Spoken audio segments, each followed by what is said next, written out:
कहते हैं कि अगर इरादे मजबूत हों और सत्ता के शीर्ष पर बैठा व्यक्ति संवेदनशील हो तो चमत्कार भी संभव है। कानपुर के 19 वर्षीय खुशी गुप्ता के साथ कुछ ऐसा ही हुआ। जन्म से जो बेटी न सुन सकती थी और न बोल सकती थी, आज उसकी दुनिया बदल चुकी है। 19 साल के लंबे सन्नाटे के बाद खुशी ने जब पहली बार अपनी जुबान खोली तो उसके मुंह से निकले पहले शब्द थे, थैंक यू योगी जी। यह कहानी सिर्फ एक इलाज की नहीं बल्कि एक मूक बधिर लड़की के साहस और मुख्यमंत्री योगी आदित्यनाथ की संवेदनशीलता की मिसाल है। ग्वालटोली क्षेत्र की रहने वाली खुशी जन्म से ही मूक बधिर थी। अपनी बात न कह पाने की तड़प उसे अक्सर परेशान करती थी, लेकिन उसके मन में एक उम्मीद थी कि मुख्यमंत्री योगी आदित्यनाथ उसकी मदद जरूर करेंगे। और इसी उम्मीद के सहारे 20 नवंबर 2025 को खुशी बिना किसी को बताए घर से निकल पड़ी। वह कानपुर से लखनऊ तक का लगभग 90 किलोमीटर का सफर तय कर मुख्यमंत्री आवास तक जा पहुंची।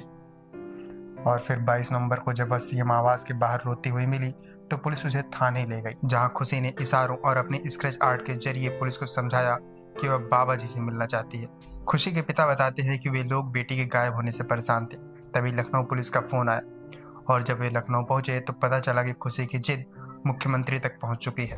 25 तारीख को मेरे पास कॉल आती है योगी जी की तरफ से कि आपको सुबह 26 नवंबर को मिलना है, योगी बाबा ने आपको बुलाया है।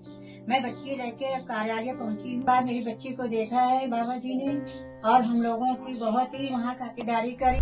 26 नवंबर 2025 को एक सरकारी गाड़ी खुशी और उसके परिवार को लेकर मुख्यमंत्री आवास पहुंची और यहीं से खुशी की जिंदगी बदल गई। सीएम योगी ने न सिर्फ खुशी से मुलाकात की बल्कि उसकी पढ़ाई, कान की मशीन और परिवार के लिए आवास की व्यवस्था के कड़े निर्देश भी दिए। मुख्यमंत्री के आदेश के बाद प्रशासन हरकत में आया। सीएम योगी के निर्देश पर खुशी का इलाज शुरू हुआ। शुरुआत में 5 दिसंबर को एक छोटा ऑपरेशन हुआ, लेकिन उससे लाभ नहीं मिला। इसके बाद मल्होत्रा अस्पताल के डॉक्टर रोहित मल्होत्रा ने जांच की और बताया कि खुशी को कोक्लियर इम्प्लांट की जरूरत है, जिसका खर्च 6 से 7 लाख रुपए है।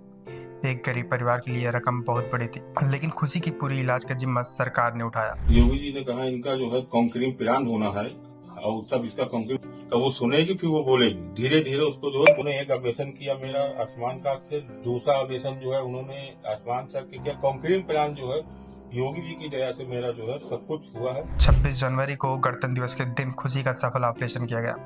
ऑपरेशन सफल रहा और अब खुशी सुनने लगी है और वह धीरे धीरे बोलने का प्रयास कर रही है। खुशी को पहले से बेहतर देखकर खुशी की माँ गीता भावुक हो गई और वे बताती हैं कि पहले वह सिर्फ इशारे में बात करती थी। हमें तो इसकी उम्मीद ही नहीं थी कि हमारी बेटी कभी बोल पाएगी। मैं बहुत खुश हूँ कि मेरी बच्ची बोलने सुनने लगेगी। डॉक्टर साहब की बहुत आभारी हूँ और उनकी पूरी टीम को बहुत धन्यवाद देती हूँ। और मेरी बच्ची उनकी वजह से बोलने लगेगी तो मुझे उससे खुशी बहुत, मैं इतना दिल से दुआ करती हूँ डॉक्टर साहब को एहसान रहेगा हमेशा। और ये कहूँगी कि आज मुझे इतनी उम्मीद हो गई कि मेरी बच्ची बोलने लगेगी, उससे ज़्यादा खुशी मुझे क्या हो। आपको बता दें खुशी को अभी स्पीच थेरेपी दी जा रही है। 3 महीने में वो काफी हद तक बोलने लगेगी और 1 साल के भीतर सामान्य बच्चों की तरह बातचीत कर सकेगी। खुशी का सपना है कि वह भविष्य में पुलिस अफसर बनकर देश की सेवा करे। जी आप कैसी हो? कह रही है मैं अच्छी हूँ। मैंने से पूछा आप कैसी हो तो बोल रही है मैं अच्छी हूँ। खुशी आपकी मम्मी कहाँ है? मम्मी बाहर बैठी है। और खुशी आपको सुनाई दे रहा है तो आपको कैसा लग रहा है अब? और कह रही है पहले सुनाई नहीं देता, अब सुनाई दे रहा है तो बहुत अच्छा लग रहा है। ऐसे ही आपको खुशी की एक कहानी कैसी लगी हमें कमेंट करके जरूर बताइए और ऐसी तमाम खबरों के लिए देखते रहिए यूपी न्यूज़।